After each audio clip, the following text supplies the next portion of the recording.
오늘은 마태복음 두 번째 시간, 마태복음 3장 1절에 있는 말씀부터 7절 말씀까지, 오늘은 세례 요한을 살펴보는 시간입니다. 1절부터 7절까지 제가 한 절씩 1절 먼저 읽겠습니다. 교독합니다. 그때 세례 요한이 이르러 유대 광야에서 전파하여 말하되 회개하라, 천국이 가까이 왔느니라 하였으니, 그는 선지자 이사야를 통하여 말씀하신 자라. 일렀으되 광야에 외치는 자의 소리가 있어 이르되 너희는 주의 길을 준비하라, 그가 오실 길을 곧게 하라 하였느니라. 이 요한은 낙타 털옷을 입고 허리에 가죽들을 띠고 음식은 메뚜기와 석청이었더라. 이때 예루살렘과 온 유대와 요단강 사방에서 다 그에게 나와 자기들의 죄를 자복하고 요단강에서 다 그에게 세례를 받더니, 다같이 요한이 많은 바리새인들과 사두개인들이 세례 베푸는 대로 오는 것을 보고 이르되 독사의 자식들아, 누가 너희를 가르쳐 임박한 진노를 피하라 하더냐. 아멘. 아멘. 오늘은 이 불꽃 같은 삶을 살았던 이 젊은이를 살펴보고자 합니다. 30살 정도 됐을 거예요. 이 세례 요한, 침례 요한이라고 하죠. 이 사람이 왜 이런 옷을 입고 왜 이렇게 이상한 음식을 먹고 살았을까? 사실 사회생활 하면서 이렇게 옷 입고 이런 밥 먹으면 친구 사귀기가 쉽지 않을 텐데 말이죠. 제가 어릴 때 시골에서 살았기 때문에 메뚜기 좀 먹어봤습니다. 많이는 못 먹고 친구들 때문에 몇 번 이렇게 얻어 먹어봤는데, 아무리 이 메뚜기에 꿀을 발랐다고 할지라도요, 메뚜기 먹고 산다는 게 쉽지 않은 인생입니다. 요한이 메뚜기를 먹었다라는 이 기록은 그 TV 프로그램에 보니까 나는 자연인이다, 신기한 사람들 많이 나오더라고요. 대부분 그분들 그 동기가 보면 속세가 지겨운 거예요.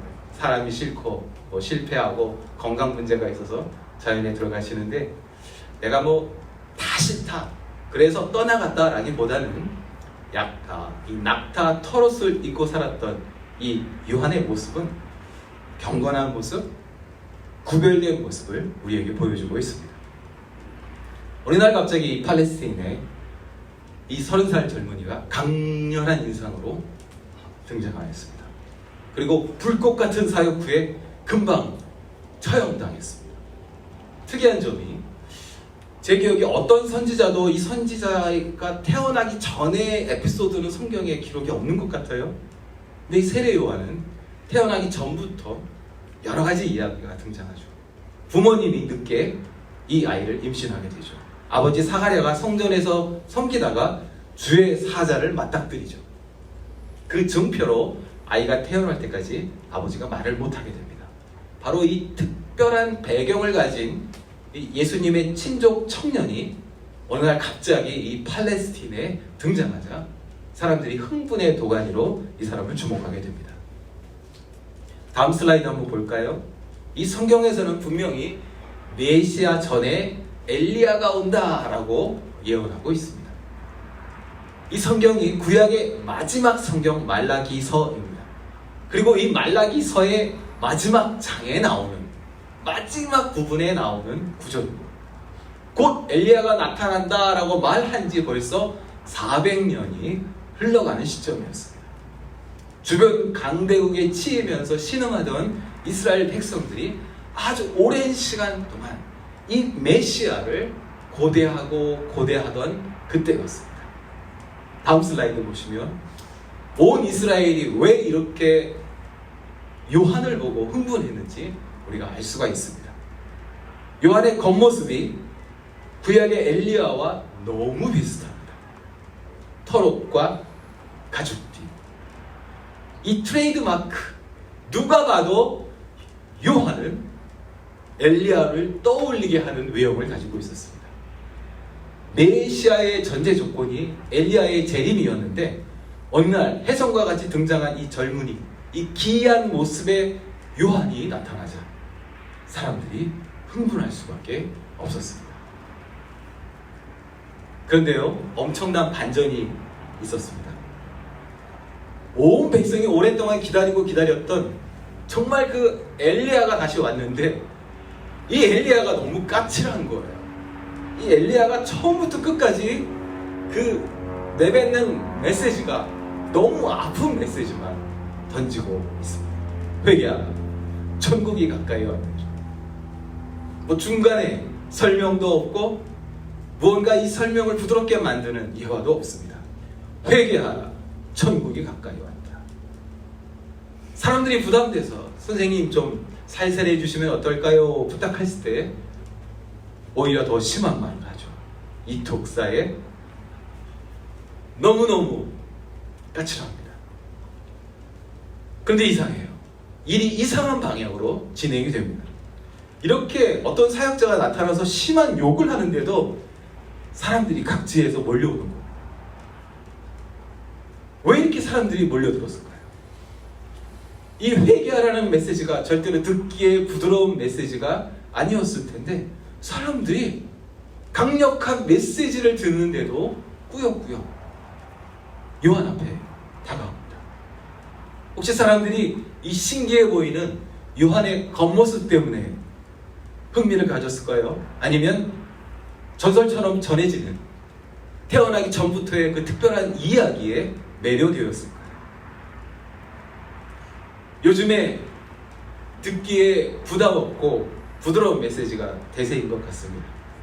제가 이런저런 유튜브 찾아보다 보면 원래 이 본문이 어떤 의도였는지 어떤 배경이 있는지와는 상관없이 많은 설교가 위로가 되고 힘이 되는 또 긍정적인 에너지를 나타내는 그런 메시지가 대다수인 것을 발견하게 됩니다. 아마 요즘 교회에서 세례 요한처럼 이런 메시지를 한 주도 쉬지 않고 계속해서 한다면 쉽지 않은 목회가 될 것 같습니다. 그러나 이 불꽃 같은 젊은이 결코 양보하지 않습니다. 회개하라, 회개하라, 천국이 가까웠다. 이미 도끼가 나무 뿌리에 놓였으니 좋은 열매를 맺지 아니하는 나무마다 찍혀 불에 던져지리라. 회개하라. 요한은 이 회개를 왜 이렇게 중요하게 생각했을까요? 축복과 위로라는 단어를 몰랐을까요? 그가 선택한 그 메시지가 왜 회개였을까요? 만약에요, 세례 요한, 이 침례 요한이 회개뿐만 아니라 무언가 힘이 되고 소망이 되는 그런 부드러운 메시지를 섞었다면 백성들이 요한의 힘이 되어줄 수도 있었습니다. 그냥 그렇게 허무하게 헤롯의 이상한 결정에 의해서 형장의 이슬로 사라지지는 않았을 것 같아요. 그런데 요한이 양보하지 않습니다. 무서운 메시지를 계속해서 전달하고 있습니다. 다음 슬라이드 한번 보실까요? 똑같은 메시지입니다. 근데 사실 저 메시지가 세 사람의 메시지입니다. 첫 번째 구절은 요한이 그의 사역을 시작하면서 외친 메시지입니다. 두 번째 구절은 예수님께서 그분의 공생애를 시작하시면서 공식적으로 처음 하셨던 메시지. 그리고 세 번째 구절은 오순절 다락방 사건에서 이제 교회가 막 시작될 때 사도들이 던졌던 첫 번째 메시지였습니다. 회개하라. 똑같은 메시지라는 것을 우리가 발견하죠. 예수님도 사도들 그리고 요한 모두 다 회개의 메시지로 그들의 사역을 시작하였습니다. 왜 이렇게 사역을 시작했을까요? 정말 천국이 가까웠기 때문이죠. 정말 천국이 나무 뿌리에 놓인 도끼 같은 그림이었기 때문이었죠. 그 어떤 메시지보다도 회개하라, 회개하라. 이 메시지가 우리 기독교의 기본, 기초 메시지였기 때문이었습니다. 다음 슬라이드 한번 보세요. 좀 어려운 말을 제가 써놨습니다. 성경에서 말씀하시는 회개라는 말의 어원을 제가 찾아보았습니다. 히브리어로 슈브 이렇게 말하더라고요. 돌아오다, 돌이키다, 회복하다 그런 의미를 가지고 있습니다. 신약의 언어인 이 헬라어에서는 이 회개를 메타노미아라고 말하고 있습니다. 이 말도 비슷합니다.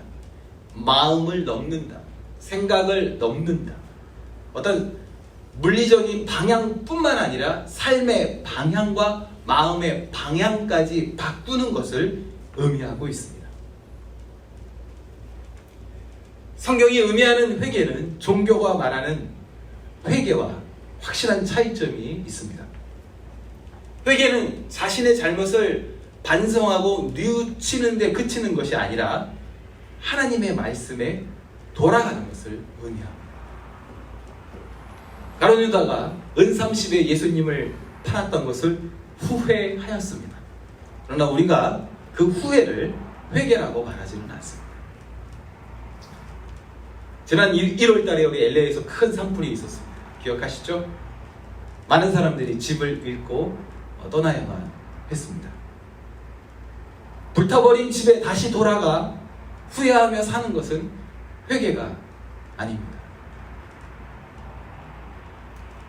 불이 나서 못 쓰게 된 집, 그 집을 떠나 이제 새로운 집에 들어가서 사는 것이 회개입니다. 내가 잘못 쌓아 올렸던 그 집을 불태우고 떠나는 것이 회개입니다. 다 타버린 그 시커먼 집을 조금씩 뜯어 고치고 아쉽게 그곳에서 사는 것은 회개가 아닌 것이죠. 지금도 우리 주변에 많은 회개 부흥 운동이 있습니다. 그러나 성경이 원하시는 진짜 회개는 회개 운동에 참석하는 것이 아니라 회개하는 것입니다. 하나님이 원하시는 회개 운동은 우리가 뉘우치고 반성하는 데 그치는 것이 아니라 그분의 마음으로, 그분의 말씀으로 돌아가는 것입니다. 하나님께 돌아가면 진짜 회개입니다.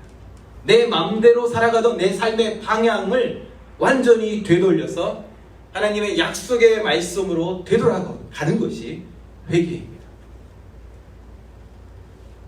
나의 친숙했던 종교의 시스템 안에서 매일매일 내가 조금씩 점진적으로 나아지는 것이 아니라 완전히 바꿔서 전혀 새로운 체계 속으로 나의 가치관이 들어가는 것이 회개라고 주님이 우리에게 말씀하십니다. 내가 예전에는 하나님의 약속 바깥에 있던 그 담장 바깥에서 살고 있었지만 이제는 내가 그 담장을 넘어서 그 약속 안으로 나의 삶의 방향을 수정하는 것이 회개라고 우리에게 말씀하고 있으십니다. 많은 경우에 감정적으로 흔들리고 감정적으로 후회하고 또 나의 잘못을 논리적으로 분석하면 회개라고 착각하는 경우가 많이 있습니다. 눈물을 많이 흘렸다고 또는 많이 웃었다고 회개했고 은혜 받은 것은 아닐 것입니다. 우리가 아무리 감정적으로 흔들리고 뭔가 나의 잘못을 깨달았다 할지라도 살아계신 하나님의 약속의 말씀으로 되돌아가지 않는다면 그것은 하나님이 원하시는 유턴이 아니라 그냥 일시적인 방향 수정일 뿐입니다. 바로 그렇기 때문에 요한도 사도들도 예수님도 회개하라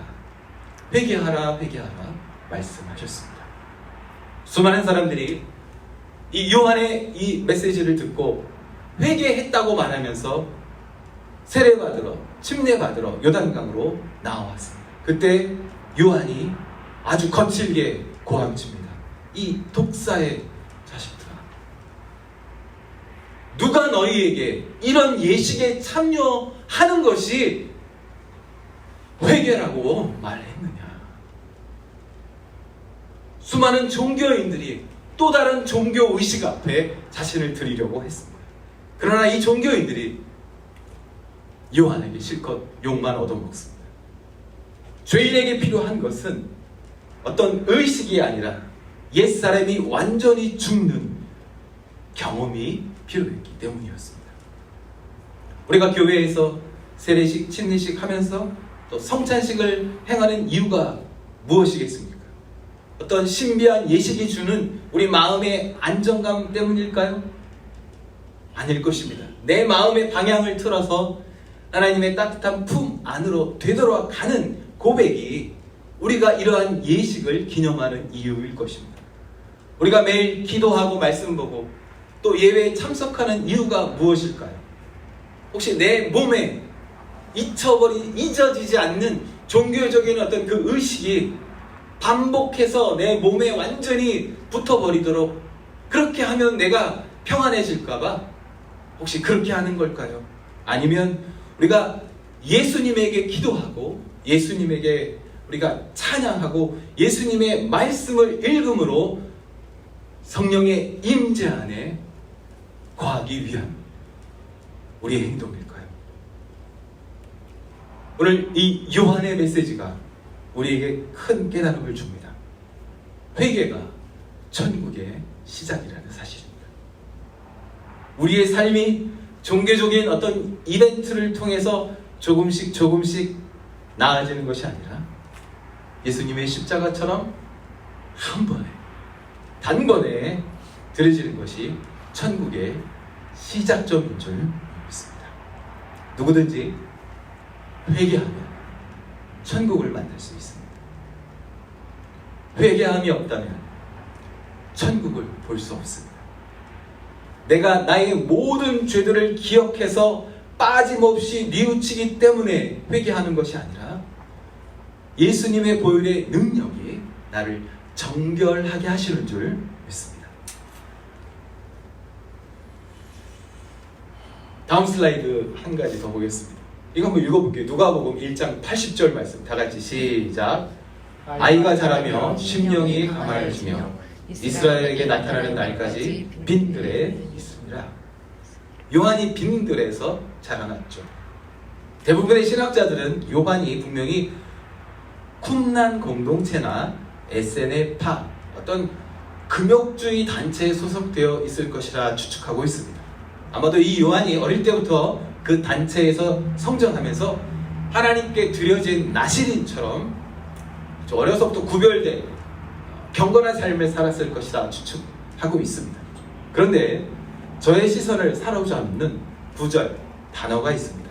다음 슬라이드도 보실까요? 오늘 우리가 예배를 시작하며 선포했던 말씀입니다. 말씀을 보세요. 그래요. 그 엘리야가 오는데 그 엘리야가 오면 어디에서 외친다고 말씀하십니까? 외치는 자의 소리여 이르되 너희는 광야에서 여호와의 길을 예비하라. 제가 주목한 포인트, 여자가 낳은 자 중에 가장 큰 자라는 이 요한, 이렇게 큰 능력의 사역자가 왜 성전이 아니라 광야에서 외쳤을까요? 이상하지 않습니까?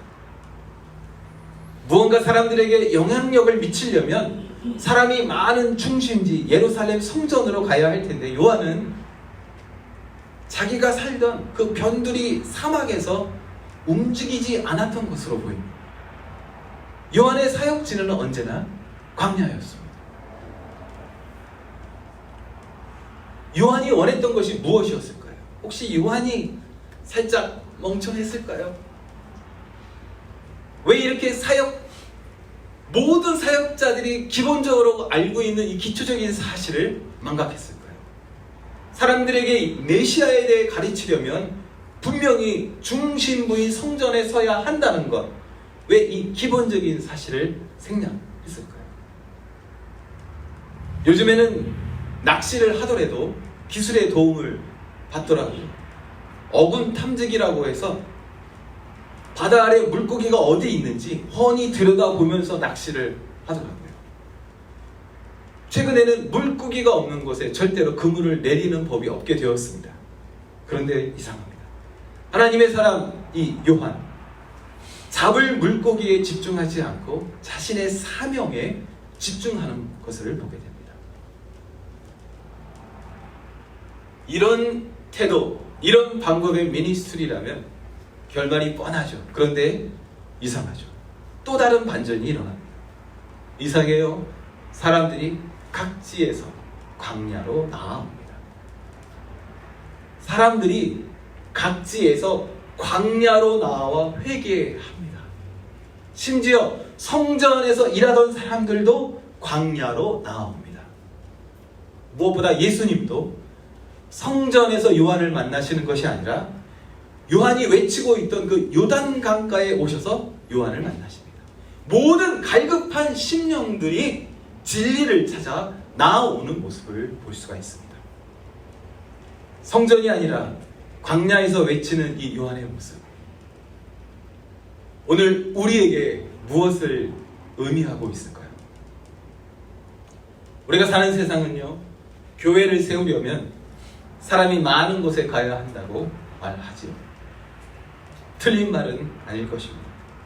그러나 오늘 우리가 살펴보는 이 성경에서 발견하는 사실은 많은 사람이 들어가는 교회 건물을 세우는 것이 사역이 아니라 하나님의 말씀에 순종하고 하나님의 부르심에 그 자리를 지키는 것이 가장 중요한 우리의 사역이라고 우리에게 말씀하고 있으십니다. 오늘날 우리의 주변에는 메시아로 오해받기를 즐겨하는 사람들이 있는 것 같습니다. 물론 본인이 절대로 자기가 메시아라고 말하지는 않습니다. 그러나 화려한 옷과 맛있는 음식을 즐겨하는 특별한 사람들이 우리 주변에도 있습니다. 세례 요한이 빈들에서 세례를 베풀며 회개하라 복음을 외쳤을 때 많은 사람들이 요한의 모습과 메시지에 감동을 받고 요한에게 질문을 하죠. 혹시 당신이 그 그리스도이십니까? 그때 요한이 분명하게 대답하죠. 나는 메시아가 아닙니다. 나는 그분의 신발 끈을 풀기도 그런 능력도 없습니다. 요한이 자기가 지켜야 할 선을 절대 넘지 않습니다. 자기에게 주어진 그 사명을 그저 묵묵히 수행합니다. 얼마나 오랫동안, 얼마나 크게, 얼마나 많은 사람들에게, 얼마나 풍성하게 사역했느냐가 중요한 것이 아니라 주께서 허락하신 그곳에서 그의 사명을 묵묵히 감당하는 모습, 주님께서 여자가 낳은 자 중에 이보다 큰 이가 없도다 칭찬하십니다. 짧은 인생이었지만, 짧은 사역 기간이었지만 요한은 화려한 성전을 피하고 하나님 주신 그 거친 광야에서 그의 사명을 감당하죠. 요한은 말만 그렇게 하지 않았습니다. 화려한 성전에 가까이 가지도 않았고 원래 자기가 있었던 그곳에서 원래 입던 옷과 원래 먹던 음식을 고집합니다. 30살 청년 요한, 평생 최소한의 필수적인 물품만 이용하면서 자기가 말하고 있는 메시지처럼 살았습니다. 그가 전하는 메시지와 그의 태도가 결코 나누어지지 않았습니다. 하나님 기뻐하시는 사역은요, 복음을 전하는 어떤 행위가 아니라 하나님 말씀에 순종하여서 기쁘게 자기의 자리를 지키는 것인 줄 믿습니다. 주님 사랑하시는 형제자매 여러분, 하나님 기뻐하시는 모습은 고운 옷을 입고 상석에 앉는 그런 모습이 아닐 것입니다. 시장 한가운데에 서서 구제한다 발표하는 것이 회개가 아닐 것입니다. 하나님께서 기뻐하시는 사역은 우리들의 불타버린 종교의 집에서 나와서 이제는 하나님 주신 완전히 새로워진 그분의 자유의 집에서 예배하는 것이 그분이 기뻐하시는 사역일 것입니다. 주님의 사랑하시는 형제자매 여러분, 오늘도 광야를 지키는 요한과 함께 하시던 그 하나님의 역사하심이 우리 반석교회 교회와 여러분 가정에 충만하시길 예수님의 이름으로 축복합니다. 아멘. 우리 잠시 머리를 숙이고 요한의 모습과 요한의 메시지를 한번 생각해 봅시다. 회개하라 외친 후에 무언가 부드러운 설명을 더했으면 그렇게 갑작스럽게 사라지지 않았을 수도 있었던 요한. 광야가 아니라 더 많은 사람들이 볼 수 있는, 더 많은 사람들이 들을 수 있는 성전 앞에서 외쳤다면 훨씬 더 큰 세력을, 훨씬 더 큰 영광을 경험했을 요한. 그러나 요한은 그 꺼끌꺼끌한 낙탄 털옷을 입고 이상한 음식을 먹었습니다.